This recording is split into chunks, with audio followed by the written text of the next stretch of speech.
नमस्कार, मेरा नाम है डॉक्टर प्रियंका भारद्वाज। मैं एक जन्म कुंडली विशेषज्ञ हूँ। 24 साल से जन्म कुंडली के माध्यम से 34,000 से ज्यादा लोगों की जिंदगी को संवारने का काम किया है मैंने। क्या आप जानते हैं कि आपकी जन्म कुंडली आपके बारे में आपसे ज्यादा जानती है? जन्म कुंडली के अंदर 9 ग्रह मिलकर 12 घरों को संभालने का काम करते हैं और 12 घरों के हिसाब से आपकी जिंदगी में पर्सनल या फिर प्रोफेशनल लाइफ दोनों में ग्रोथ देते हैं, नाम देते हैं, अच्छा जीवन साथी देते हैं। इसीलिए जन्म कुंडली विश्लेषण कराना बहुत जरूरी होता है, क्योंकि आपकी जन्म कुंडली आपका भूतकाल, भविष्य काल और वर्तमान काल में होने वाली हर प्रकार की अच्छी और बुरी घटनाएं आपको बताती है। और आप अपने ग्रहों के बताए हुए रास्तों पर चलकर ये जान सकते हैं कि आपको कब कौन धोखा देगा, जीवन में आपका साथ कौन देगा, चाहे वो आपकी पर्सनल लाइफ हो या फिर आपकी प्रोफेशनल लाइफ हो। अगर आपने जीवन में सब कुछ करके देख लिया है और फिर भी आपको रास्ता नहीं नजर आ रहा, तो एक बार मुझसे अपना जन्म कुंडली विश्लेषण कराकर जरूर देखिए और मेरे द्वारा बताए हुए उपायों को करके आप डेफिनेटली अपने जीवन में परिवर्तन जरूर देख पाएंगे। जय माता दी। सिंह राशि वालों की बात करें तो सिंह राशि वालों के लिए सेहत, सबसे पहले हम देखें तो सेहत को देखते हुए मार्च का जो मंथ है सिंह राशि वालों के लिए आपका जो प्रथम भाव, अगर हम उसको देखें, जो आपके शरीर और आलस को बढ़ाने का काम करेगा। कभी कभी शरीर में दर्द होना, जोड़ों में दर्द होना, आलस की स्थिति को बढ़ाना, ये थोड़ा सा आपके लिए ठीक नहीं रहेगा, क्योंकि प्रथम भाव से जब शनिदेव दूर होंगे तभी आपके लिए चीज़ें थोड़ा सा सेटल होंगी। लेकिन शनिदेव आपके 8वें भाव में जब चले जाएंगे तो 8वें भाव में भी शनिदेव के गोचर को अच्छा नहीं माना जाता है। स्वास्थ्य पर भी इसका एक नेगेटिव प्रभाव देखा गया है। तो शनिदेव के गोचर के चलते इस वर्ष स्वास्थ्य के प्रति आपको थोड़ा ज्यादा जागरूक होने की जरूरत है। मई का जो मंथ रहेगा, राहु केतु का प्रभाव भी आपके पहले भाव पर रहेगा, तो ये स्थितियां स्वास्थ्य के लिए अच्छी नहीं कही गई है। विशेषकर आप समझिए पेट की समस्या, सिर दर्द की प्रॉब्लम, दिमागी तौर पे ज्यादा परेशानी, ये आपके लिए बढ़ सकती है। आपका जो खान पान है ना, वो भी थोड़ा टाइम टेबल आपका खराब है, तो गैस, एसिडिटी, इंडाइजेशन की प्रॉब्लम आपकी ज्यादा बढ़ती हुई देखी जाएगी। इसलिए इन सभी मामलों में आपको थोड़ा सा ज्यादा जागरूक होने की जरूरत है अपने लिए। इन सब के बीच में सबसे अच्छी जो बात रहेगी वो ये कि मई के बाद का जो पीरियड रहेगा, देवगुरु बृहस्पति का प्रभाव आपके लाभ भाव, पंचम भाव पर रहेगा। तो पेट से जुड़ी जो भी समस्याएं हैं आपकी, वो यहाँ पर थोड़ा कंट्रोल होना शुरू हो जाएंगी। देवगुरु बृहस्पति आपकी काफी मदद करेंगे। और देवगुरु बृहस्पति की अनुकूलता आपके रिकवरी रेट को तो बेहतर कर देती है, लेकिन वो तभी करती है अगर आप नॉनवेज नहीं खाते हैं। तो देवगुरु बृहस्पति, अगर आप मांस मदिरा का सेवन नहीं करते हैं तो ही यहाँ पर देवगुरु बृहस्पति आपको हेल्प कर पाएंगे। जो शिक्षा में है, स्टूडेंट्स की बात करूँ तो आपके लिए एक अच्छा समय है, आपकी शिक्षा के स्तर को मजबूत करने का अच्छा समय है। साल की शुरुआत से लेकर मई मंथ के मिड तक का जो पीरियड रहेगा, देवगुरु बृहस्पति सप्तम दृष्टि से चतुर्थ भाव को देखेंगे। तो आपका जो शिक्षा के क्षेत्र की बात करूं, आपको एक नया कुछ मुकाम हासिल कर पाएंगे। नवम दृष्टि से देवगुरु बृहस्पति छठे भाव को देखेंगे, तो कहीं ना कहीं आपके लिए कोई भी कॉम्पिटिटिव एग्जाम अगर आप देना चाहते हैं तो उसके परिणाम आपके फेवर में रहेंगे।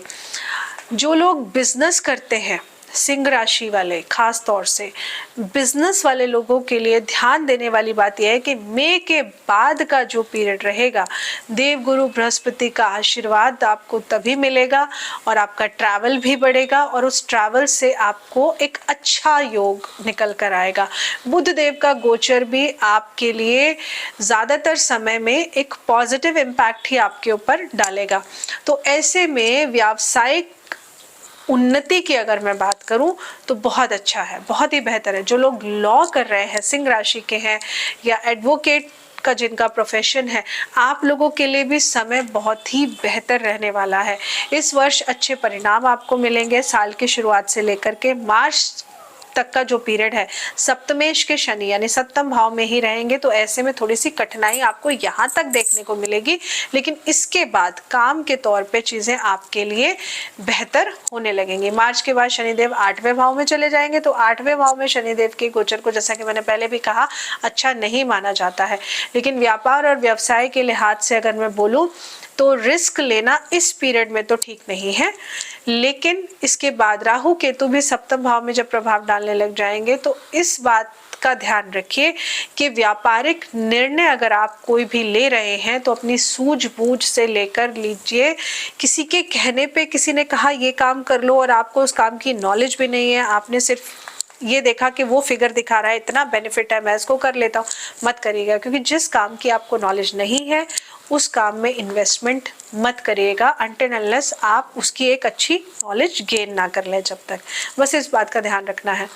आपको थोड़ा सा आंख बंद करके विश्वास करने वाली प्रवृत्ति को यहाँ पर खत्म करना है। छठे भाव के स्वामी साल की शुरुआत से ही लेकर के यानी कि जनवरी से मार्च तक आप समझिए यहाँ पर जो छठे भाव के स्वामी रहेंगे ना, ये कुछ ना कुछ कठिनाइयां आपको देंगे, आपको अपने लक्ष्य तक, अपने एम तक पहुंचने में दिक्कत बनाएंगे। लेकिन इसके बाद आपके प्रमोशन होने की संभावनाएं जो है वो यहाँ पर मार्च के बाद में, कठिनाइयां तो हैं लेकिन फिर भी चांसेस बन जाएंगे। तो कर्म करिए, फल की चिंता मत करिए, क्योंकि कर्म करा है तो फल भी आपको 100% जरूर मिलेगा। इसके बाद में देवगुरु बृहस्पति का गोचर भी इस मामले में आपकी डेफिनेटली कहीं ना कहीं मदद करेगा। तो साल की शुरुआत से लेकर मई के बीच का जो पीरियड रहेगा वहां तक आपको जो ध्यान देना है बस वो ये है कि किसी की बातों में नहीं आना है, आंख बंद करके किसी के ऊपर विश्वास नहीं करना है। मई का जो मिड का पार्ट है, देवगुरु बृहस्पति आपके लाभ भाव में पहुंचकर बहुत डिफरेंट रोल प्ले करेंगे आपकी लाइफ में, आप ऐसा कह सकते हैं। अलग अलग तरीके के लोगों से आपको मिलाएंगे। तो ये पीरियड थोड़ा सा आपके लिए कंफ्यूजन वाला भी रहेगा, क्योंकि मल्टीपल चॉइसेस भी कभी कभी हमें बहुत ज़्यादा कंफ्यूज कर देती हैं। लेकिन मई के बाद कहीं ना कहीं चीज़ें आपके फेवर में आना शुरू हो जाएंगी। तो अगर आपको मई तक स्ट्रगल करना पड़ रहा है तो एकदम से ना ऐसे मत हताश मत होइएगा, निराशा मत लाइएगा। मई के बाद चीज़ें बेहतर होना शुरू हो जाएंगी। लाभ भाव में पहुंचकर देवगुरु बृहस्पति आपके आर्थिक पक्ष को और ज़्यादा मजबूत कर देंगे। आपकी आमदनी के स्रोत भी यहाँ पर बढ़ जाएंगे। तो बिजनेसमैन वाले जो जितने भी बिजनेसमैन हैं या व्यापार जिनका है, मार्च के बाद से लेकर के शनि का दूसरे भाव में जो प्रभाव रहेगा बस वो थोड़ा सा कठिनाई वाला रहेगा मार्च टू मई तक। मई के बाद में चीज़ें आपके फेवर में आना शुरू हो जाएंगी। तो घबराने वाली तो कोई बात है ही नहीं।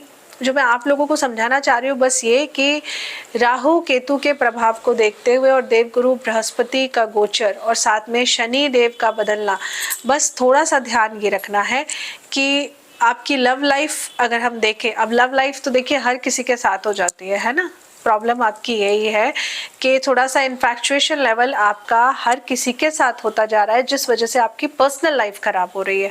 तो आपके जो प्रेम प्रसंग है ना वो नए नए हो जाएंगे। तो जो शादीशुदा लोग हैं उनको थोड़ा सा ध्यान देने की ज़रूरत है, क्योंकि आपकी शादी हो रखी है और बाहर अगर आपका अफेयर चलेगा तो आपकी पर्सनल लाइफ यहाँ पर खराब हो जाएगी। डिवोर्स की परिस्थितियाँ आपके लिए बन सकती हैं। शनिदेव की दशम दृष्टि प्रेम भाव पर रहेगी। जो प्रेम का दिखावा करने वाले लोग हैं कहीं ना कहीं उनके लिए तकलीफें बहुत ज़्यादा बढ़ जाएंगी। तो इसलिए समझा रही हूँ, अपने कैरेक्टर को ठीक रखिए। अगर ऐसा कुछ आपका अफेयर चल भी रहा है तो उसको ख़त्म कर दीजिए और अपनी शादी पर, अपने जीवन साथी पर फोकस करिए। क्योंकि जीवन साथी को अगर आप दुख दे रहे हैं, तकलीफ दे रहे हैं, धोखा दे रहे हैं, तो आपको वो धोखा, तकलीफ, दुख ज़रूरी नहीं है कि वो जिसका साथ आपका अफेयर चल रहा है वो दे। आपके बिजनेस में या आपके काम की जगह पे कोई इतना बड़ा दुख, तकलीफ आपको दे देगा, कष्ट दे देगा, तो जो आपने दिया वो तो कम लगेगा, उससे ज़्यादा आपको कोई और दे देगा। तो कहते हैं ना, कर्म आप जो भी करें शनिदेव आपको वापस ज़रूर करके देते हैं। तो ध्यान आपको यही रखना है, किसी का दिल मत दुखाइए, रिश्तों में चोरी करने से बचिए, जो मैं आपको समझाना चाह रही हूँ। वैवाहिक जीवन की बात करूँ तो फिर से समझा रही हूँ कि रिश्ते में चोरी करने से बचिए, नहीं तो ये रिश्ते में की हुई चोरी आपके लिए बहुत बड़ी मुसीबत खड़ी कर सकती है। अब शनिदेव का गोचर सप्तम भाव में ही रहेगा। वहीं पर मई के बाद में जब राहु केतु का प्रभाव सप्तम भाव पर शुरू हो जाएगा तो ये दोनों ही स्थितियां अच्छी नहीं है, इसलिए मैं आपको बार बार समझा रही हूँ। अब उपाय के तौर पे हमें क्या करना है, देखिए उपाय के तौर पे सबसे पहला उपाय तो यही है कि झूठ मत बोलिए, अपनी झूठ बोलने की आदत को खत्म कर दीजिए।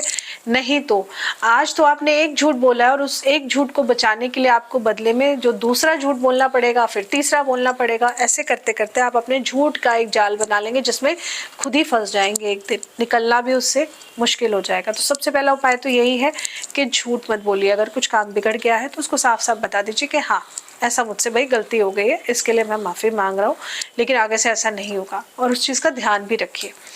साथ ही में जो दूसरा उपाय है वो ये है कि सूर्य देव की उपासना करिए।